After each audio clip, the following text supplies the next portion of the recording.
네, 미국은 365일 어린이날이라 특별히 어린이날이 없는데 한국은 이제 5월 5일이 어린이날이고 이렇게 5월의 첫 주를 어린이 주일로 지킵니다. 오늘 찬송을 듣다 보니까 천진난만하게 뛰어노는 그런 어린 아이들이 참 부러워지는 그런 생각이 듭니다. 저도 어머니 따라서 여자 목욕탕에 갔을 때가 참 좋았는데 어머니 따라서 가지 못하게 되면서부터 인생의 고단함을 깨달았던 것 같아요. 지난 한 주 동안 네팔에서 들려오는 참 슬픈 소식들로 인해서 우리의 마음이 참 무거웠습니다. 큰 지진으로 많은 사람들이 목숨을 잃고 다 폐허가 된 모습들을 우리가 영상으로 많이 보았습니다. 정말 저렇게 황폐하게 된 저 땅에 정말 새로운 희망이 있을까 그런 생각이 들 정도로 참 많이 파괴된 모습을 보았습니다. 현실은 참 희망이 없어 보입니다. 그러나 하나님의 사랑의 손길이 개입하면 희망이 있을 줄 믿습니다. 언제나 하나님은 그러한 심판의 폐허 속에 또 하나님은 새로운 창조의 새 시대를 열어주셨습니다. 제가 뉴저지에서 교회 다닐 때 어떤 분과 식사를 같이 하게 됐는데 그분은 생선집에 갔는데 생선을 안 잡수시더라고요. 그래서 왜 안 드시냐고 그랬더니 어렸을 적에 바닷가에 살았었는데 생선을 많이 먹었었대요. 근데 목에 가시가 한번 걸린 뒤에 그 뒤로부터는 생선을 못 먹게 됐다 이렇게 이야기를 합니다. 또 어떤 분을 만나서 이렇게 식사를 하는데 그분은 또 닭고기를 또 안 드시더라고요. 그래서 미국에는 이 치킨 요리가 참 많은데 닭고기를 왜 안 잡수시느냐 그랬더니 이분도 어렸을 적에 재래시장에 갔는데 그 닭 모가지를 비틀어서 잡는 그리고 막 뜨거운 그거 있잖아요. 그거를 어렸을 적에 봤는데 그게 굉장히 충격이 된 이후로 닭고기를 못 먹게 되었다 이렇게 합니다. 우리는 이런 것들을 일명 트라우마라고 말을 합니다. 트라우마는 원래 외상이라는 말이죠. 우운드예요.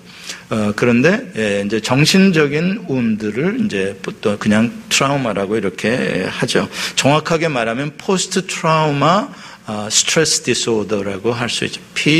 PTSD입니다. 과거의 어떤 사건이나 사고로 말미암아 정신적인 충격을 받아서 그것이 큰 상처가 되어 남아있는 상태를 말하는 것입니다. 그래서 그 상처를 방어하기 위해서 나에게 그와 비슷한 상황들이 오게 되면 그것을 회피하게 되었고 그 회피하는 것이 습관이 되다 보면 아예 안 하게 되거나 못하게 되는 일들이 있는 것이죠. 어떤 분들은 어렸을 적에 큰 자동차 사고나 직접 경험하거나 아니면 그런 현장을 목격했거나 그래서 운전을 하는데 굉장히 어려움을 갖는 분들도 있다고 합니다. 이렇게 과거의 트라우마가 현재의 삶을 제한하게 되는 그러한 삶을 사는 것입니다. 음식 한두 가지 정도의 트라우마가 있는 것은 애교로 넘어갈 수 있는 일이지만 만약에 나의 인생의 자존심이 허물어지는 그러한 엄청난 수치심과 열등감을 갖게 된 트라우마가 있고 그것이 현재까지 남아있다면 그분은 굉장히 불행하게 하루하루를 살아갈 가능성이 굉장히 높습니다. 트라우마는 한 개인의 문제만이 아니라 같은 역사와 같은 경험을 공유한 집단 전체의 문제이기도 합니다. 예를 들어 대한민국은 36년간의 일제의 그러한 식민지에 대한 트라우마를 가지고 있습니다. 지금도 우리에겐 그것이 큰 아픔으로 남아 있습니다.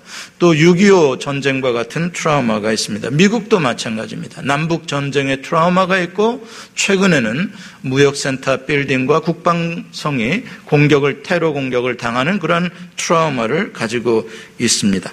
이렇게 모든 사람과 모든 집단은 크고 작은 다양한 형태의 트라우마를 갖고 있습니다.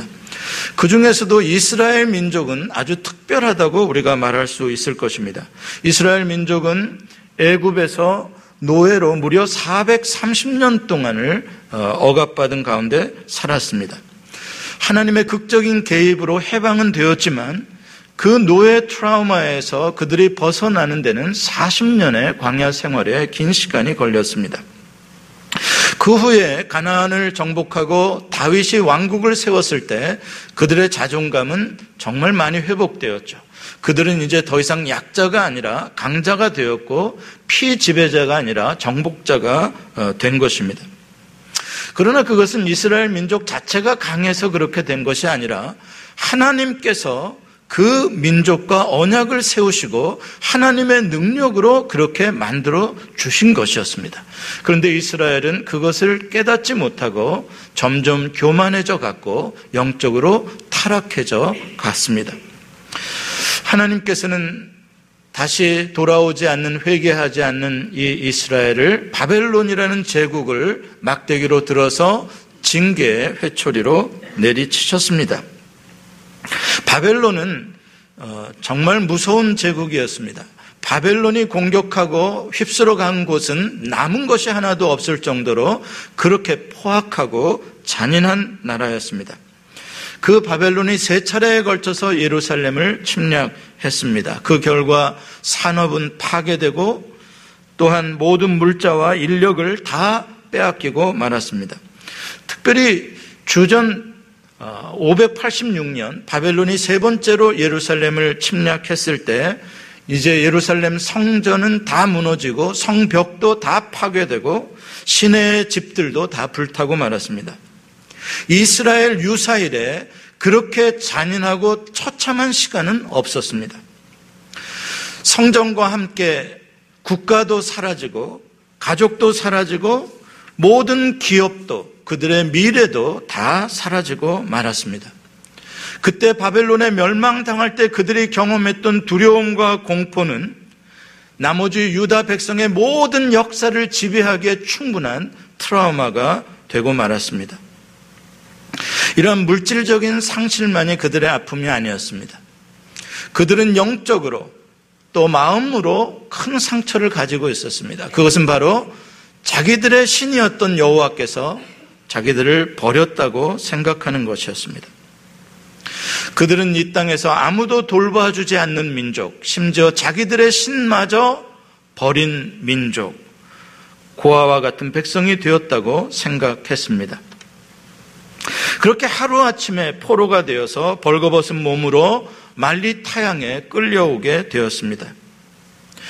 바벨론에 도착한 그들은 살아남기 위해서라면 무엇이든지 해야 했습니다. 사람들의 멸시와 미움은 그건 아무것도 아니었습니다. 사람들로 받는 그 거절은 50년의 세월 동안 날마다 있는 일이었습니다. 몇몇 선지자들이 예루살렘의 회복과 미래에 대한 희망을 전해주었지만 그러나 그들의 메시지 이후로 수십 년이 지났어도 변한 것은 하나도 없었습니다. 이제 50여 년의 세월이 지나며 그들은 바벨론에서 사는 것도 점점 익숙해져 갔습니다. 경제적으로도 그런대로 먹고 살만해졌습니다. 여호와에 대한 신앙도 위기가 있었지만 조금씩 회복되었습니다. 이제 예루살렘 성전이 없어도 어디서나 자기들끼리 모인 회당에서 하나님의 말씀을 읽으며 기도하며 예배를 드릴 수 있게 되었습니다. 옛날보다 절기도 안식일도 할례도 더 잘 지키게 되었습니다. 처음 예루살렘이 멸망할 때는 자기들이 하나님께 버림당했다고 분노하고 원망하기도 했지만 이제 긴 세월이 흐르면서 곰곰이 생각해 보니까 하나님이 우리를 버리신 것이 아니라 우리가 하나님의 말씀에 불순종했기 때문에 하나님이 경고하신 대로 그 징벌이 가해졌다는 것도 깨닫게 되었습니다. 그러면서 조금씩 트라우마도 치유되어져 갔습니다. 그런데 이 바벨론에서 50년이 되어져 가는 이 유다 백성들에게 심각한 문제가 무엇이었냐면 그들이 점점 바벨론 포로라는 현실 가운데 안주하고 빠져들고 있었다는 것입니다.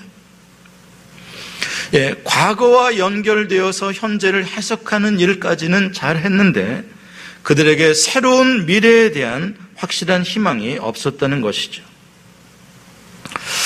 여러분들이 잘 아는 지그문트 프로이드라는 그 유명한 정신과 의사가 있습니다.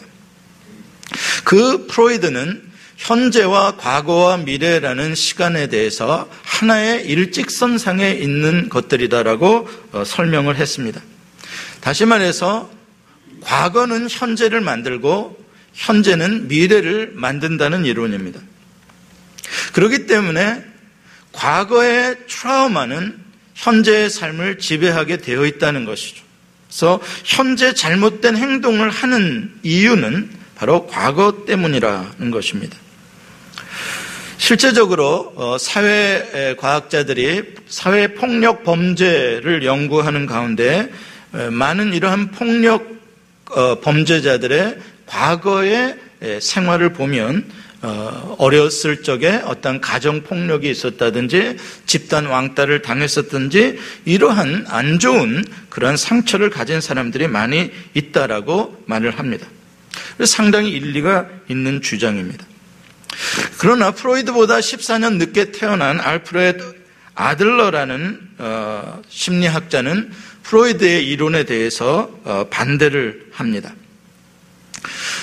프로이드는 과거와 현재와 미래가 선이라고 말했지만 아들러는 각각 하나하나의 포인트라고 이야기를 합니다.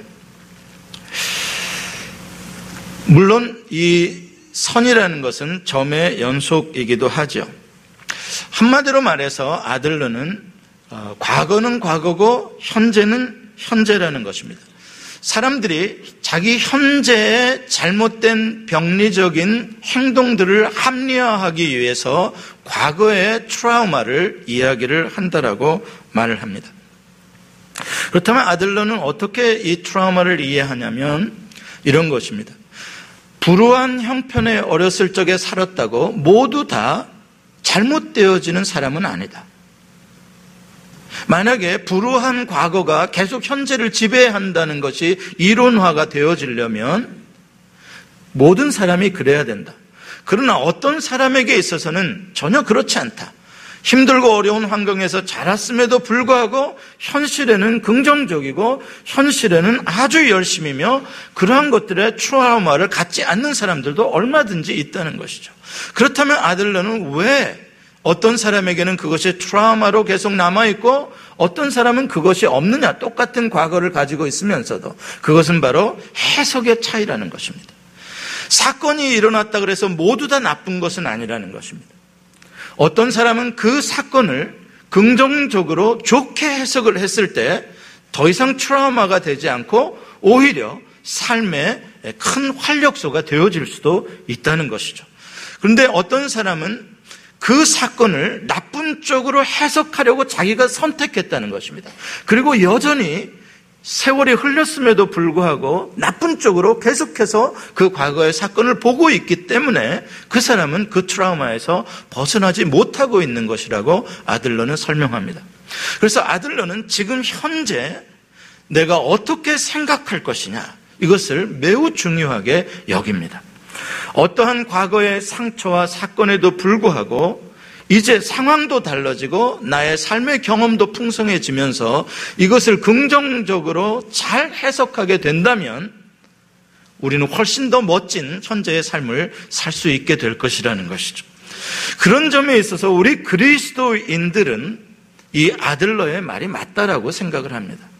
우리 그리스도인의 해석의 틀은 믿음입니다. 여러분, 우리는 아무리 어려운 과거의 상처든 현재의 문제든 그리스도인의 가장 큰 특징은 믿음이라는 것으로 해석을 한다는 것입니다. 그 믿음 속에는 하나님이 계십니다. 나를 공격한 사람도 나도 물론 그런 현실도 있지만 더 중요한 것은 하나님이 역사하신다는 것입니다. 그게 바로 믿음입니다. 우리에게 현재라는 시간은 과거와 미래가 동일하게 영향력을 미칩니다. 과거의 치유가 없이는 미래가 없습니다. 또 미래에 대한 희망이 없으면 과거에 대한 치유도 쉽지 않습니다. 그런 의미에서 현재의 시간은 먼저 과거의 트라우마를 치유하는 머무름의 시간이 되어야 합니다. 하나님의 임재 앞에서 나를 향한 하나님의 그 놀라우신 사랑과 섭리 앞에서 내가 살아온 모든 시간들을 해석해 보는 것입니다. 이 세상을 바라보고 나의 있는 모습 그대로를 보는 것입니다.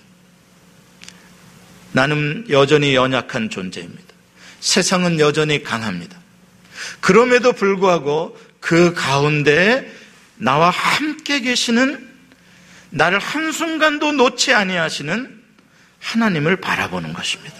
그게 바로 하나님 앞에서의 머무름의 시간이요, 재해석의 시간이요, 모든 트라우마에서 벗어나고 자유하게 되는 치유의 시간입니다. 과거의 상처가 크면 클수록 이렇게 현재의 머무름의 시간이 길어질 수도 있습니다. 이스라엘 백성이 40년 동안 광야에서 머물러 했었던 것처럼 50년 동안의 포로 기간이 필요했었던 것처럼 때때로 우리에게 이러한 어려운 큰 상처가 있을 때에는 치유되는 데 시간이 걸립니다. 이 머무름의 시간 동안에는 정말 생각을 잘 하셔야 합니다. 이때 생각을 잘못하면 트라우마가 치유되기는커녕 오히려 더 악화되고 더 나쁜, 더 깊은 상처로 발전될 수가 있습니다. 현재의 시간은 또한 머무름의 시간만이 아니라 미래를 향한 전진의 시간이 되어야 합니다. 더 새로운 미래를 창조하고자 하는 꿈이 없다면 현재는 과거에 의해서 지배당하게 되어 있습니다. 삐뚤어진 길로 자꾸만 달려가는 청소년들은 대부분 이야기를 해보면 꿈이 없습니다. 그리고 자기의 탈선한 행동을 합리화하기 위해서 자기의 어렸을 적을 이야기하고 자기의 부모들의 잘못을 이야기를 하고 또 이 현실의 어려운 상황들에 대해서 원망을 합니다. 그러나 아무리 어려운 가운데 있는 청소년이라고 해도 구체적인 꿈이 있다면 현재의 시간을 그 꿈을 향하는 전진의 시간으로 활용하는 데 사용합니다. 그래서 우리의 아이들에게는 무엇보다도 꿈을 주어야 하는 것입니다. 며칠 전 제 딸과 저녁 식사를 하면서 이야기를 들었습니다. 한 10여 년 전에 뉴저지 오라델에서 함께 학교를 다니던 중고등학교 친구들에 대한 이야기를 전화로 최근에 듣게 되었는데, 그때 참 어려웠던 형편에 있었던 친구들이 지금은 다 대학을 졸업하고 아주 좋은 회사에 취직을 하거나 아니면 전문직을 갖게 된 프로페셔널들이 되었다고 이렇게 이야기를 했습니다. 참 듣기 좋은 소리였습니다. 어떻게 그 아이들이 자기들의 삶을 바꿀 수가 있었겠습니까? 그것은 바로 꿈이었습니다. 누구에게나 그런 어려움의 시간은 있을 수 있습니다. 그러나 어떤 청소년들은 그 시간을 좌절하지 않고 새로운 꿈을 세우고 그 꿈을 향해서 달려가는 청소년들이 있는 것입니다. 어떤 분들은 운동도 안 하고 술과 담배에 쩌들고 도박에 빠져 사는 분들이 있습니다. 이런 분들과 대화를 해보면 대부분 과거를 원망하고 자기를 속였던 사람들을 원망하고 현실을 한탄합니다. 그러나 심리학자들은 이야기하기를 그들은 과거 때문에 현실 때문에 저렇게 생활하는 것이 아니라 사실은 미래에 대한 희망이 없기 때문에 저렇게 산다라고 말을 합니다.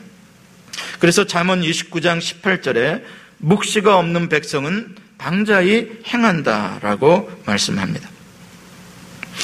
오늘 본문의 말씀이 바로 이 희망이 없이 그냥 바벨론 포로의 현실에 안주해 있는 이 유다 백성들에게 하나님께서 묵시를 보여주고 계시는 것입니다. 하나님의 비전, 하나님의 꿈을 그들에게 보여주십니다.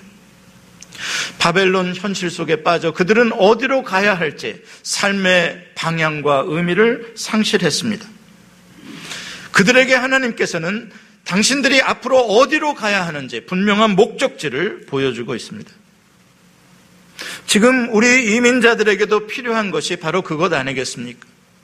지금 이 사회에 필요한 것이 바로 우리가 가야 할 미래의 목적지가 어디인지 분명히 아는 것 아니겠습니까? 물론 바벨론에 사는 사람들은 50여 년의 세월을 통해서 이미 세상 사람들로부터 멸시와 미움, 거절당하는 정도는 이겨낼 수 있는 내력이 생겼습니다. 이제 삶이 아무리 어려워도 그 정도는 버텨낼 수 있는 힘이 생겼습니다. 여러분, 그러나 하나님의 꿈은 그들이 그렇게 그럭저럭 먹고 살며 견뎌내는 정도로 끝나는 것이 아닙니다. 하나님의 꿈은 더 크게 있습니다. 더 놀랍게 있습니다. 바벨론의 포로로 가 있는 백성들에게 그것을 보라고 하나님께서 지금 말씀하고 있습니다. 15절 말씀을 같이 읽어보겠습니다. 시작. 전에는 내가 버림을 당하며 미움을 당했으므로 내게로 가는 자가 없었으나 이제는 내가 너를 영원한 아름다움과 대대의 기쁨이 되게 하리니. 아멘. 여기서 중요한 말씀은 전에는과 이제는 이라는 말입니다. 완전히 상전벽해입니다. 완전히 과거와 현재 미래가 완전히 달라져 있는 것입니다. 과거에는 비록 버림을 당하고 미움을 당하고 거절을 당해서 나에게 오는 자가 하나도 없이 외로웠었지만 이제 미래에는 영원한 아름다움, 대대의 기쁨이 되게 해주시겠다는 것입니다. 그래서 사람들이 몰려오게 해주시겠다는 것입니다. 전에는 이방 나라들과 뭇 왕들에게 고아 취급을 당하고 업신여김을 당했지만 미래에는 그들이 너희에게 물질을 바칠 것이라고 말합니다. 지금 너의 삶은 돌이지만 하나님이 철로 바꾸어 주시고, 지금은 나무지만 노수로 바꾸어 주시고, 거기다 또 철은 은으로 바꾸어 주시고 놋은 금으로 바꾸어 주시겠다고 말씀합니다. 이것은 무슨 말씀입니까? 조금 업그레이드 정도 변화되는 것이 아니라 전혀 새로운 물질, 전혀 새로운 차원의 인생으로, 삶으로 하나님은 바꾸어 주시기를 원하신다는 것입니다. 바뀌어진다는 것입니다. 전에는 너의 성 안에 강포가 있고 황폐와 파멸이 있었지만 미래에는 화평과 공유와 구원과 찬송만 있을 것이라는 말씀입니다. 아무리 네팔이 지금은 다 무너져 있다고 하더라도 하나님이 저들 가운데 개입하시고 하나님이 역사하셔서 저들을 구원하신다면 저들에게는 평화와 찬송과 구원이 있을 수 있는 것입니다. 전에는 흑암에 앉아있는 백성이었지만 미래에는 해와 달까지도 필요 없는 하나님의 영광이 영원히 빛나는 나라의 백성으로 살게 될 것이라는 말씀입니다. 이제 더 이상의 슬픔은 없습니다. 슬픔의 날은 끝났다고 하나님은 선포합니다. 이제 의로운 자가 되어서 영원히 이 땅을 차지할 것이라고 말씀합니다. 이것이 우리에게 주시는 하나님의 희망의 묵시입니다. 전에는 나 자신이 나를 봐도 메뚜기 같고 정말 작은 자요, 정말 연약한 자요, 세상으로부터 조롱받는 그런 수치를 당하는 자였을지 모르지만 하나님께서 개입하실 때 작은 자가 천을 이루고 약한 자가 강국을 이루게 해주신다는 것입니다. 이와 같이 하나님께서 우리에게 보여주시는 묵시는 정말로 놀라운 환상적인 그러한 축복입니다. 그런데 문제는 현실과 너무나 거리가 멀게 느껴진다는 것입니다. 아마 여기에 앉아있는 여러분들도 남의 이야기하는 것처럼 들리는 분도 계실지 모르겠습니다. 우리는 이 예배 끝나고 문을 열고 나가는 순간에 현실이 얼마나 참 무서운가를 또 마주치게 될지도 모릅니다. 하나님이 보여주시는 이 묵시는 현실 가능한 비전이 아니라 허황된 꿈처럼 들릴지도 모릅니다. 바벨론 127개 주에 뿔뿔이 흩어져 포로로 살고 있는 유다 백성들에게 정말 이 묵시는 이루어질 수 있을까를 의심하게 되는 그러한 메시지가 아닐 수가 없습니다. 어떻게 자기들이 바벨론을 이길 수가 있겠습니까? 50년 전 바벨론의 마르독 신은 여호와 신을 이기고 예루살렘을 파괴했는데 이제 다시 여호와 신이 마르독 신을 이길 수 있을지 그들은 의심하고 있습니다. 이것이 바로 과거의 트라우마와 현실의 환경이 지배하는 생각입니다. 이렇게 과거에 대한 생각과 현실의 환경만에 대한 생각을 하는 사람들은 결코 미래로 나아가지 못합니다. 그렇다면 여기서 우리는 무엇을 생각해야 하겠습니까? 여기서 우리가 생각을 해야 하는 것은 살아계신 여호와 하나님입니다. 그 여호와 하나님이 주시는 말씀이요, 그 여호와 하나님이 보여주시고자 하시는 이 새로운 세계를 봐야 하는 것입니다. 우리는 이 세계에 집중해야 합니다. 우리는 하나님께 우리의 생각을 모아야 합니다. 왜냐하면 이 놀라운 미래의 묵시는 우리의 힘으로, 유대인들의 힘으로 이루는 것이 아니라 오직 전능하신 하나님의 능력으로 이루는 꿈이기 때문에 그렇습니다. 22절은 말씀합니다. 때가 되면 나 여호와가 속히 이루리라. 우리 따라서 한번 해봅시다. 때가 되면 나 여호와가 속히 이루리라. 한 번 더 외칩니다. 때가 되면 나 여호와가 속히 이루리라. 여호와가 이루실 것이라고 말씀합니다. 그렇다면 우리는 여기서 생각해야 됩니다. 과연 여호와가 누구시길래, 어떤 분이시길래 이 바벨론의 현실, 이 과거의 그 모든 아픔과 트라우마도 이기고 이 놀라운 상상할 수도 없는 미래의 세계를 펼쳐가실 수 있으시겠는가? 그분이 과연 누구시길래? 여호와에 대해서 생각해야 합니다. 우리가 그분에 대해서 깊이 생각한다면 우리는 과거에 대해서 치유함을 받을 뿐만 아니라 현실의 모든 어려움을 극복할 수 있을 뿐만 아니라 이 놀라운 미래의 세계를 누리게 되는 것입니다.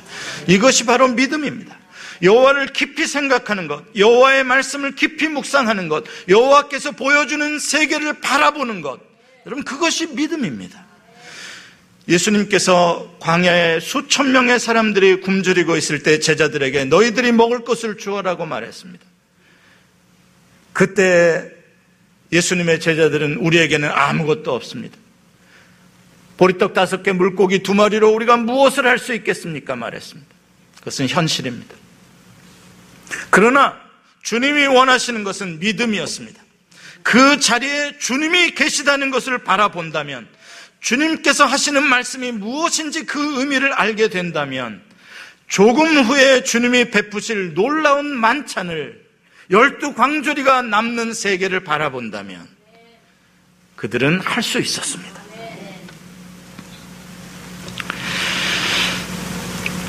우리 하나님은 무에서 유를 창조하시는 하나님이시오, 죽은 자에게 생명을 주시고 모든 역사를 주관하시는 분이십니다.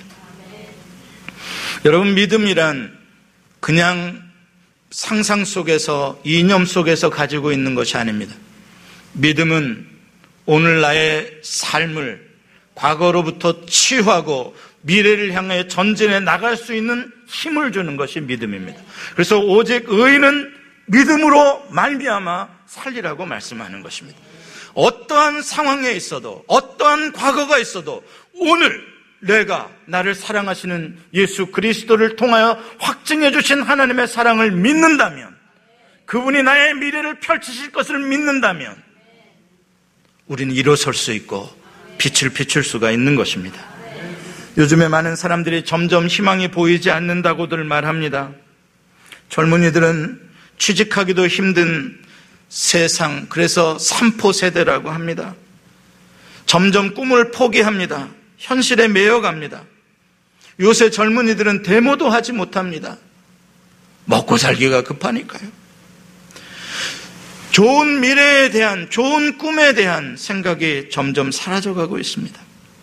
또한 노후가 보장되지 않은 노인들은 이제 나는 다 살았는데 뭘 하면서 체념하며 살아가고 있습니다. 여러분, 현실이 나를 불행하게 만드는 것이 아닙니다. 나를 불행하게 만드는 것은 생각입니다. 내가 하나님에 대한 믿음을 갖지 못하고 있는 것, 하나님이 나에게 보여주시기를 원하시는 비전을 보지 못하고 있는 것, 그것이 나를 불행하게 만들고 있는 것입니다. 하나님께서 개입하시면 현실은 얼마든지 역전이 될 수가 있습니다. 하나님께서는 역사 속에서 언제나 우리들이 상상할 수 없는 길을 여신 분이십니다. 애굽의 노예로 끌려갔던 요셉의 인생을 보십시오. 그가 어떻게 만인지상의 그 대애굽의 총리가 될 수 있었습니까? 그가 지하 감옥으로부터 한순간에 그리로 올라간 것입니다. 누가요? 여호와 하나님이 이루셨습니다. 어떻게 다니엘이 포로로 끌려간 사람이 바벨론에, 아니 페르시아에 그러한 재상이 될 수 있었습니까? 하나님이 하십니다. 요셉을 그렇게 하셨다면, 다니엘을 그렇게 하셨다면 하나님이 오늘 왜 나의 삶을 그렇게 못하시겠습니까? 문제는 우리들의 믿음인 것입니다. 그 하나님을 믿는 것입니다. 하나님은 예수 그리스도의 십자가와 부활을 통해서 시온성 하나님이 다스리시는 나라 속으로 들어갈 수 있는 길을 우리에게 열어주셨습니다. 이제 그 은혜로 의롭다함을 입은 사람들을 부르셔서 이 땅에 이 하나님이 다스리시는 나라를 견고하게 확장시켜 나가시기를 원하고 계십니다. 그것이 하나님이 꿈꾸시는 시온의 세계입니다. 사랑하는 성도 여러분, 우리는 과거의 트라우마를 현재 나의 삶을 합리화시키는 데 이용해서는 안 됩니다. 우리는 믿음의 생각으로 그것을 치유해야 합니다. 하나님은 오히려 우리를 wounded healer, 우리를 상처받은 치유자로 우리를 사용하실 수가 있습니다. 상처난 다이아몬드에 더 아름다운 보석으로 하나님은 무늬를 만드시고 깎으실 수 있는 것입니다. 사랑하는 성도 여러분, 과거에 매이지 말고 하나님의 말씀으로, 하나님의 사랑으로 치유받고 현재에 머무르지 말고 하나님이 여러분들의 먼 장래에, 여러분들의 후대에 이루어주시고자 하시는 놀라운 비전을 바라보며 여러분들의 자녀와 함께 믿음으로 전진하시는 여러분들 되시기를 축복합니다. 기도하십시다. 주여, 일어서게 하옵소서, 전진하게 하옵소서, 빛을 비추게 하옵소서. 나의 힘이 아니라 주님의 힘으로, 주님의 말씀으로, 주님의 능력으로, 주님의 영광으로 일어서게 하시고 비추게 하옵소서. 하나님, 고쳐주옵소서. 이 힘든 황폐된 땅을 고쳐주옵소서. 무너진 우리의 마음들을 고쳐주옵소서. 무너진 네팔을 고쳐주옵소서. 무너진 볼티모어의 우리 한인들의 삶을 고쳐주옵소서. 주님이 개입하시면 고쳐질 수 있겠사오니, 주님이 역사하시면 새로워질 수 있겠사오니, 주여 믿음을 더하여 주시옵소서.